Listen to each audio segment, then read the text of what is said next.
Hello and welcome back to the Blood Red podcast and to the latest edition of the Under the Radar show. I'm Matt Addison and today we'll be taking an in-depth look at a player who's been linked with Liverpool sporadically over the last few months and years and who will reportedly turn down a contract with his French side this summer. Whenever there's conversations about who might be the next big talent around world football, Rennes midfielder Eduardo Camavinga is always on the list. And with just 12 months remaining on his contract this summer, if he does indeed refuse to renew his contract with the French team, a transfer move will almost certainly be on the cards. Real Madrid have also been linked, and I'm sure there'll be plenty of competition for his signature, but could and should Liverpool be taking a look too? To explore what type of player Camavinga is and whether his stellar reputation is deserved, I'm joined first and foremost by French football expert Tom Williams, before I then speak to our tactics writer and analysing Anfield regular, Josh Williams. Enjoy. Tom, thanks for joining me. I'm really fascinated actually by Eduardo Camavinga. He's sort of been around for ages, but he's still only 18. He has a huge reputation, but he's still at Rennes in France. What can you tell us about what sort of midfielder he is?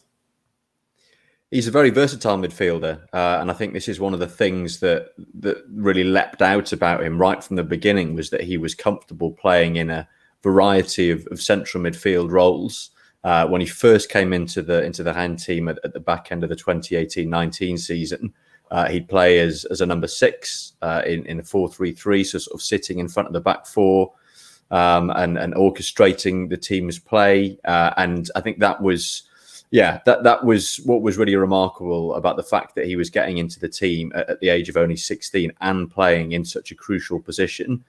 Since then, he's played slightly further forwards. He can play as a number 8. He's been playing with a number 10 shirt on his back this season. And from having spoken to some of his former youth coaches, there's a feeling that, you know, when he's sort of finished developing, he will end up playing as a real sort of goal-scoring box-to-box midfielder. But yeah, a very elegant footballer, great tactical intelligence, great versatility, lovely left foot, great vision. And yeah, I think that's the thing that really leaps out is that almost sort of spooky maturity, that ability to read the game, to know when to speed things up, when to slow things down. It is the thing that really stands out when it comes to this player. I think that's what it is for me as well. It's sort of all of these things that you mention are things that you might expect from a player who was maybe 10 years older than him. You know, somebody who's got a lot more experience. If they were putting in sort of those sorts of performances, that would probably stand out. But the fact that he's doing that at 18, it sort of almost seems like there's no obvious weakness within his game. Would that be a fair assessment? Yeah, I mean, I think the age thing is pretty unprecedented. I mean, you know, we're all used to seeing teenage wonder kids explode on the scene, but generally they tend to be attacking players. They're almost always strikers or wide players, maybe number 10s. But to see a guy emerge at that age, you know, 16 when he made his debut, 18 now, you know, he's a full international. He's one of the most sort of exciting players in Ligue. It's pretty rare to see a player, holding down a first team place at that age in that part of the pitch. I think he is a reasonably complete player. I mean, by his own admission, there are areas of his game that he can improve. He should probably score more goals than he does. He's only got 1 this season in Ligue 1. He only got 1 last season in Ligue 1. He talks about needing to improve his right foot. He is quite one-footed, quite dependent on his left foot to improve his shooting, his heading, things like that. And actually what we've seen this season is not so much that he's regressed, but that he's stagnated a little bit. He had an injury in October that kept him out for a few weeks that seemed to sort of knock his progress. Rennes have had a very up and down season. The club's first season in the Champions League, they were knocked out in the group stage, very disappointingly, you know, didn't even get a single victory. They've had a change of coach. So there's been quite a lot of turmoil, and he hasn't always been at his best. You know, he's been taken out of the first 11 at times. He's been used in different positions. In the most recent international get-together, he wasn't involved with the senior squad, having made his senior debut last autumn. He actually went away with France under-21s for the group stage of the under-21 Euro.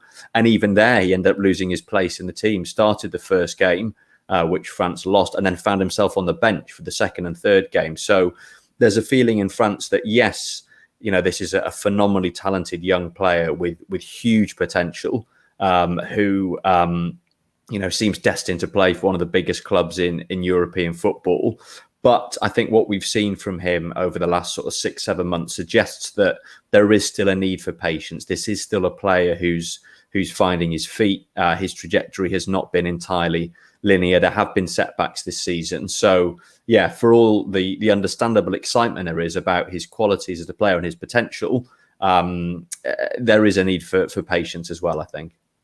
Yeah, absolutely. I mean, he obviously plays in a few different positions. It's still very early days, but is there somebody that you could sort of compare him to in terms of style? If people haven't maybe seen him play before, is there somebody that maybe he models his game on or anything like that? I mean, someone I've heard him compared to a little bit is Blaise Matuidi, France World Cup winning midfielder. I think Matuidi probably has more when it comes to the physical side of his game, in terms of endurance and getting up and down the pitch.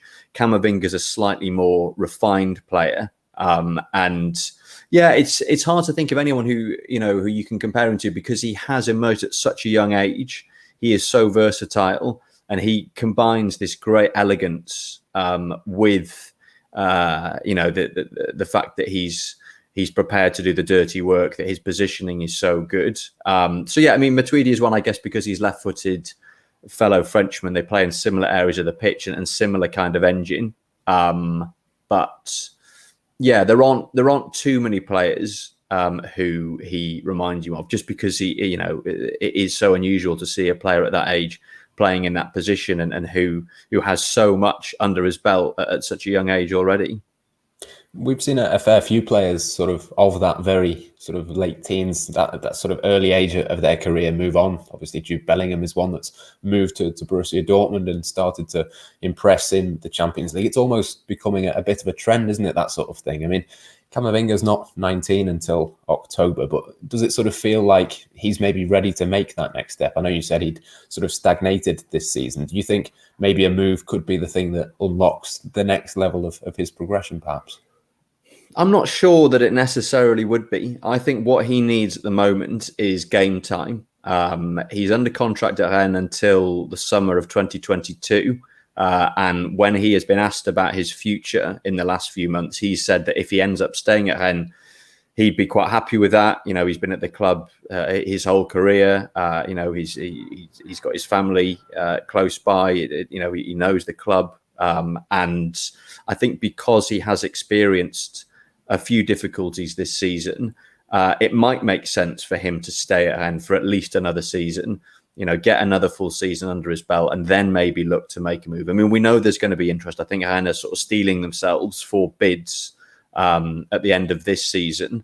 Perhaps the wisest approach would be for him to agree a move, but to remain at Rennes and get another season under his belt. I think the worry with Camavinga is that he would pick the wrong move, go to a big club like Real Madrid or whoever else, and struggle to get into the team, and then find that actually his progress as a footballer has stopped. And we see that an awful lot with players of this age with this kind of potential. So I think he and his advisors will think very carefully about the next step. He signed with the Stellar agency at the end of last year, which will only serve to facilitate a move to a big club. But I sense that playing time will be his absolute number one priority. And I think in terms of his development, another full season at Rennes would serve him much better than a move this summer to a club where he's only going to start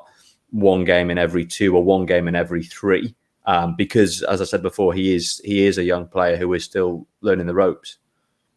Yeah, I mean, the reason we're sort of doing this podcast is because obviously he's sort of tentatively been linked with Liverpool at times. Real Madrid is a big name that comes up a lot, as you say. I mean, just in terms of Liverpool, the obvious sort of thing would be to look at it and say, well, Gini Wijnaldum's moving on. Liverpool may be looking, to add a bit more youth to their midfield with a couple of players touching 30. Obviously, Camavinga is at the other extreme of his career, the very, very beginning. But Do you think that would be something that he might be open to, or do you think there might have to be another move before a Liverpool or a Real Madrid?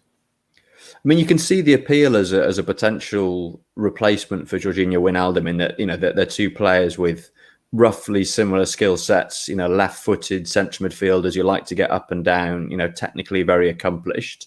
I think one concern from a Liverpool perspective would be the knowledge that it takes players time to get used to the way that Jurgen Klopp wants his team to play. We've seen that most notably perhaps with Naby Keita, who we still haven't seen the best of in a Liverpool shirt. And he's a player with much more experience than Camavinga, who obviously went to Liverpool for a large amount of money and still hasn't properly found his feet. And I think the Camavinga camp would probably look at that example and think, well, if a guy with the experience of a Naby Keita took so long to really settle, is it ideal to be pitching an 18-year-old with only 2 full seasons of top level football under his belt into that sort of environment? I mean, in terms of the prestige of the club, I'm sure it's the sort of club that would appeal, and I think that is the sort of level that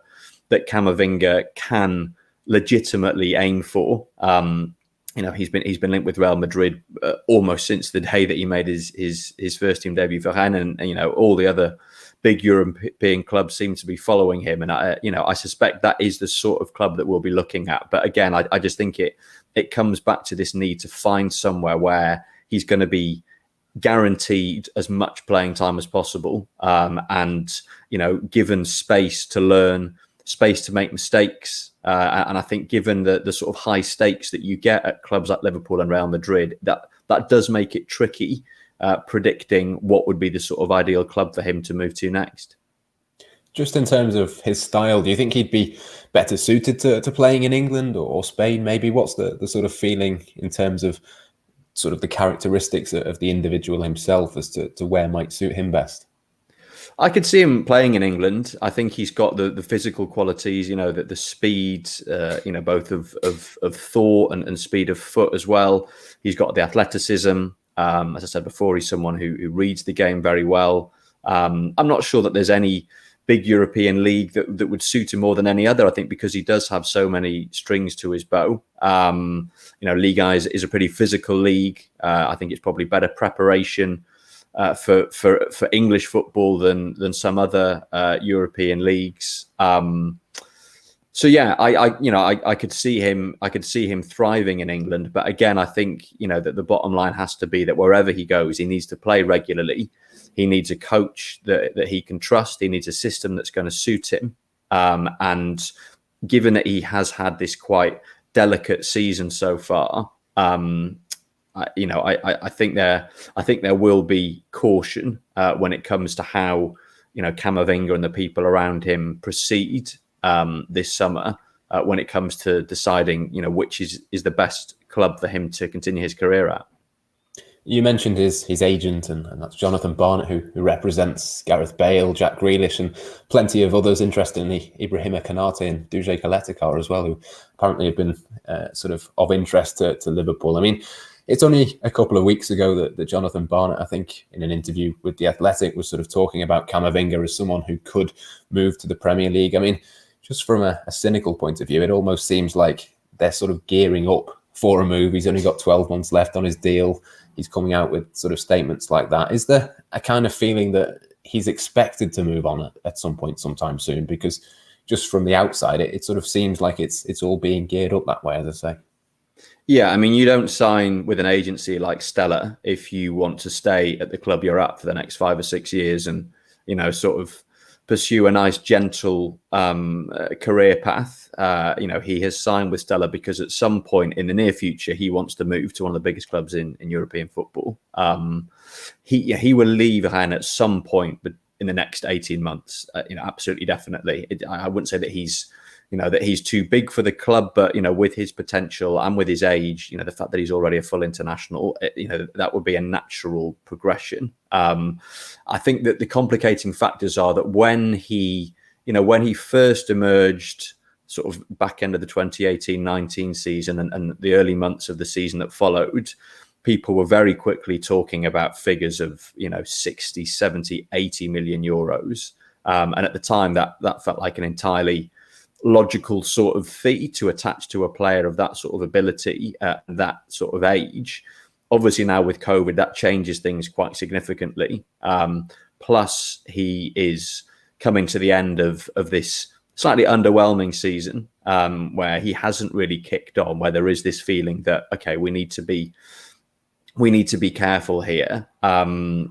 So yeah, I mean, I read those comments from Jonathan Barnett about Camavinga, and of course he's excited about the future holds for his client, and I'm sure he sees a big payday coming his way before too long. I just think from Camavinga's perspective, the priority has to be on game time and his continuing development, because as good as he isn't yet ready, I don't think, to slot straight into the midfield of one of the biggest clubs in Europe.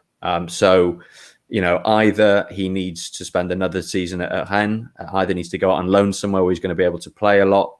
So I hope, as a big fan of his and someone who's watched him quite a lot over the last couple of seasons, that whatever happens, he ends up somewhere where he is going to be given time to grow and time to make those mistakes and learn from them in the way that young players have to,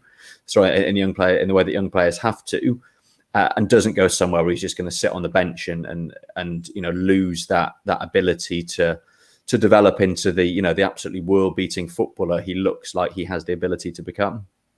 And just very quickly then to finish, just in terms of, there's sort of been things said about the French TV deal and potentially sort of financial constraints being put onto certain French clubs. Is there any sort of desperate need for Rennes to sell this summer, or are they sort of fairly comfortable economically?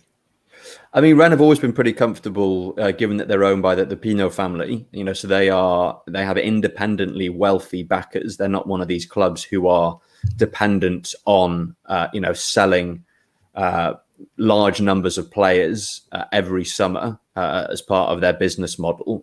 So it won't be possible for teams to play hardball with Rennes in the way that they might be able to with other French clubs who are much more focused on selling players.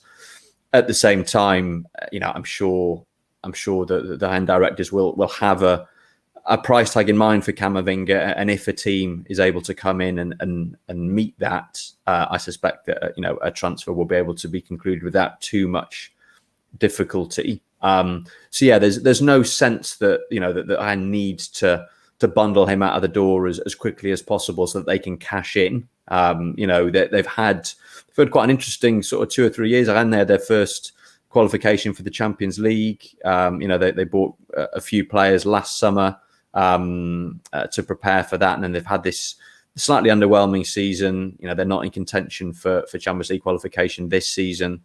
They've had a change of coach. So it may be that there's a feeling that a cycle is perhaps coming to an end. I'm not sure, but certainly that you don't get any sense that they will be absolutely desperate to sell this summer. And also, I think because we're talking about a homegrown player, that they'll want to make sure that they do what's right by him as well. Yeah, absolutely, certainly one to watch out for, I think. Tom, thanks for joining me. Really appreciate your time. My pleasure. Cheers. And I'm now joined by tactics and scouting writer Josh Williams of the Analysing Anfield podcast. And Josh, let's start with just some general thoughts really on Camavinga. He's only 18, but he seems to be really impressive over the last couple of seasons. And only 18, as I say, that's kind of the most impressive thing for me, that he's sort of performing at a much higher level than you'd imagine for somebody of that age. Yeah, well, those types of players are usually that's usually takes note. Really, the age that they come on the scene, so that's what kind of drew my attention to him at the time. Obviously, you mentioned that he's still 18 years old, but then when you watch him play, he doesn't really play like he is 18. I think he's clearly, physically above that in terms of, his level of maturity and stuff like that. He looks like he's around his prime years, really, the way he moves on the ball and stuff. So. Yeah, it looks like a really interesting player, the type of player that you don't see very often. But again, I do think a lot of it stems from the fact he's a teenager. And, you think about when a midfield player in particular typically enters his prime, it is usually around the age of 25. And, you think that he's got 7 years to play football before that happens. It is quite really insistent when players like this come on the scene, really. He's been linked with, obviously, a lot of top clubs. Real Madrid is sort of one that he's been linked with really ever since he stepped up into senior football. But in terms of Liverpool, there's been sort of sporadic links over the last few months. I'm sure those will increase given his contract situation ahead of the summer. But stylistically, do you think he'd be a player that would fit into Liverpool? And I suppose with him being that age, you can kind of mould him a little bit into what you'd want him to become. Yeah, well, I think Klopp midfielders it's typically of a certain mould. If you think of Wijnaldum specifically, he's probably a good example in terms of Wijnaldum just being really, really adaptable. You know, Pep Linders has described Liverpool before as a team, as a chameleon, because you know the team can change colours and stuff like that, but it still knows it's a chameleon in a way. And Wijnaldum's similar to that in terms of his role usually is predominantly defensive, and he stays behind the ball and he takes a few risks and stuff like that. But then if you want Wijnaldum to go inside the box and score a headed goal and get you through against Barcelona in a comeback, he can do that as well. So I think Klopp likes players that are just really adaptable, well-rounded. And I think Camavinga fits that bill. I think less so on the attacking side of the game, in terms of specifically delivering goals and assists and that sort of stuff. But he does still possess a well-rounded skill set. You know, when you watch him, he's got quite offensive qualities to his game in terms of he can carry the ball, he can dribble if required and get out of tight spaces and stuff. He's not the most elaborate or expansive passer, but he kind of makes up for that on, you know, his tendency to carry the ball instead, really. When it comes to passing, he tends to play a little bit safe. But in terms of like a functional, well-rounded midfield player with quite an expansive skill set with and without the ball and things, he does fit that Klopp type bill. And you know, coming back to his age again, the fact he's 18, he is still very much, well, a bit of a blank slate, more of a blank slate than a typical Liverpool signing. And you know, in terms of 18-year-old players as well, I think with players like that, they usually have to go through a bit of, they have to learn on the fly. And for a team like Liverpool that are competing at the top of Europe for Premier Leagues and Champions Leagues, I'm always a bit wary of signing players before the peak, because Liverpool will suffer from those learning curves. But again, Camavinga just looks a little bit ahead of that, and he looks like he's learned from quite a bit, even though he hasn't really. I mean, he's only been in a senior team for 2 years. So, but in terms of stylistically, I would say he's quite a Klopp midfielder. He's, you know, really aggressive without the ball, very active, and he clearly wants to engage with the opponent. He's naturally a proactive defender without the ball. He's inclined to go and seek the ball and get it back, basically. And that's Klopp's brand of football, really, isn't it? Without the ball, very proactive, very aggressive. So, yeah, I think he's on his way. I think he could maybe improve his attacking game, but you know, that's being super picky. And again, he's only a teenager. You mentioned Gini Wijnaldum there. Obviously, we expect will move on this summer, and you imagine really that Liverpool would have to find a replacement for him somewhere. Do you think, I know you mentioned it a little bit there in terms of his age, do you think it would be beneficial for Liverpool to go for a teenager? Because you look at the sort of average age of a few of their midfielders, they could probably do with bringing that down. It would certainly be one that would sort of address that problem head on in terms of this summer. Yeah, well, the difficulty of Liverpool going for youngsters like this, I've said in the past on the Analysing Anfield podcast about Liverpool needing to behave like a team at the top of the food chain. And in the past few seasons, specifically since Klopp came to Liverpool have done that. You know, we've signed players as they turn in 25 so that they spend the peak years at Anfield, rather than signing players who are around 21. And when they reach their peak years, they get poached by a Real Madrid or a Barcelona. So I'm generally in favour of Liverpool signing players who are just about to deliver in their career, just about to start winning trophies and things like that. And Camavinga is certainly younger than that. And a player that age with that potential usually costs a fair bit. But the difference here is, Obviously, there's an ongoing thing regarding his contract. He's only contracted till 2022, and people are led to believe that he's not signing. So that automatically brings his value down. And I think Liverpool's recruitment is just all about value, really. Exploiting little inefficiencies, really, in the market.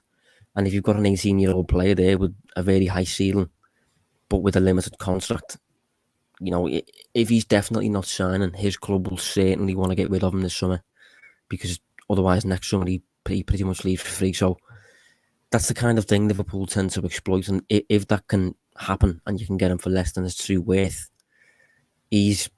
for me, he is certainly capable of being a bit of a Wijnaldum, heir to the throne type thing. But with the potential to be better than Wijnaldum, that he's a little bit different in certain areas. He's left-footed as well, which is really nice. But yeah, it's the type of thing that Liverpool can exploit. Even though he's younger, this is one that would make a bit of sense. He can play in all three sort of midfield positions, 6, 8, 10. Obviously, Liverpool don't really often play with an out-and-out number 10. But I suppose that versatility is something that Liverpool or any other club would look at and think of as a positive. And it sort of reminds me almost of Naby Keita in that he can do a little bit of everything. Do you think that's a fair comparison, given that he can sort of carry the ball, he can win it back, he can press, he can create? Is it that sort of rounded midfielder that Liverpool might look at? But of course, he obviously misses a lot fewer games through injury than Keita. Yeah, well, that's it. I think, when it comes to Klopp, he's really set on having a small squad. He's always been like that. Certain other managers are different. Thomas Tuchel, I think, prefers a big squad. But one of the ways in which Klopp gets around having a small squad is by having players who are A, really versatile across different positions, and B, apart from this season, but B, very available and very, very suffer from injuries. And he hasn't really suffered from very many at all. Obviously, he's only 18, so they can still come. But he certainly ticks those boxes that you want, really, from a squad building perspective, in terms of being versatile across positions, always being available. And I think his comparison to Keita is fairly justified. I think Keita's better on the ball. I think he's more unpredictable and more inclined to just think he's a bit more inclined to take risks, a bit more unorthodox and stuff like that on the ball. Camavinga's a little bit safer, but I do think they both fit that mould of a very modern type of central midfielder who's very, very capable with and without possession, and just suits the natural proactive pressing game that's obviously becoming a bigger thing by the season in football, really. He's just very much in that modern mould of the types of players that are kind of starting to become more prominent in midfield. If you think of like a Naby Keita, Yves Bissouma, who we've spoken about before on this podcast, I think, Mateo Kovacic, just players who are what you'd label as press resistant, but also active without the ball as well, and mobile, and all that sort of stuff, but without really offering goals and assists like they kind of offer everything else. And that's not much of an issue. No, not every player is in the mould of a Steven Gerrard, Frank Lampard. And I think a lot of the English perception relates to you need goals from central midfield, but that's very rarely the case. That doesn't usually happen. But if you can get a central midfielder to do virtually everything else, you're going to benefit from that. And I think Camavinga, despite his age, is doing much of that. Yeah, only 6 games missed it is, I think, in nearly 3 seasons of senior football now. So he seems to certainly tick that box. I mean, just to finish off, I mentioned this to Tom earlier in the podcast. There seems to be a kind of shift towards looking at these types of players, this sort of profile. You think of Borussia Dortmund with Jude Bellingham, Manchester United have gone for Amad Diallo, who's a youngster as well. Liverpool even with Harvey Elliott almost. Do you think that's almost a trend that we're going to start to see as clubs essentially try and find new value? They try to get these players before their price tags really inflate. Yeah, well, it's difficult because I think from a Liverpool perspective, I've been a little bit surprised at how the club haven't done so much of that. Obviously, we've done it with free agents such as, Harvey Elliott, and I suppose to a lesser extent Danny Ings and Dominic Solanke, I think, and players like this.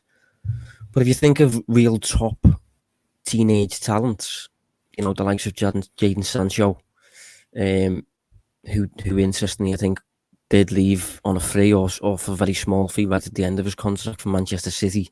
And if you think of Jude Bellingham and players like that, I have been a little bit surprised as to why Liverpool haven't made much of a move for those players, because they do, Bellingham in particular was only at Birmingham City. I am inclined to think it's just because Liverpool tend to avoid races, for these players and, auctions, if you like. And when Liverpool know there's another big player in there, and in Bellingham's case, there was two, I just think Liverpool are a bit more inclined to look for value and look for a marketing efficiency by signing a player who's maybe a little bit undervalued.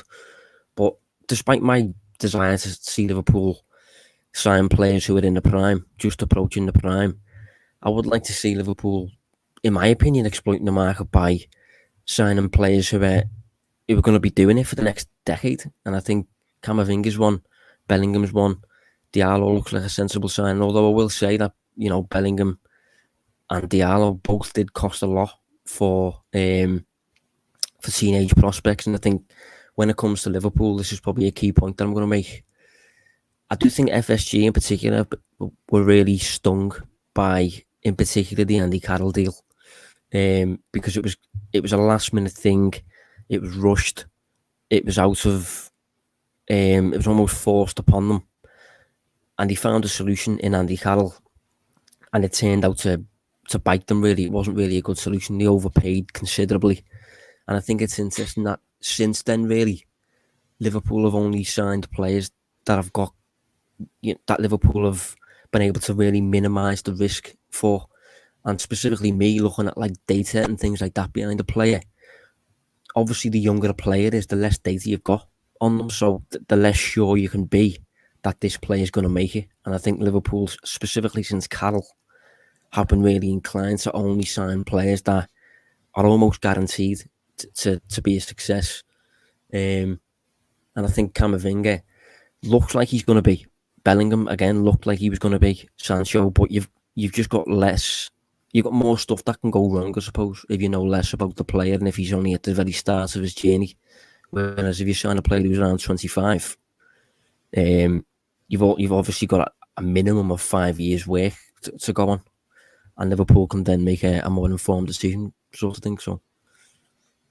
Yeah, absolutely. I think there's probably little doubt that Eduardo Camavinga is a top talent, and he could well be linked with plenty more clubs by the time the summer comes around. But Liverpool will no doubt already be aware of him. With just 12 months left on his deal, he would at least, as Josh says, fit the profile of being a player available a lot more cheaply, I think, than you might expect. But we'll have to just wait and see whether or not Michael Edwards is tempted. For now, from myself, Matt Addison, and my guests, Tom Williams and Josh Williams, thanks for listening, and goodbye for now.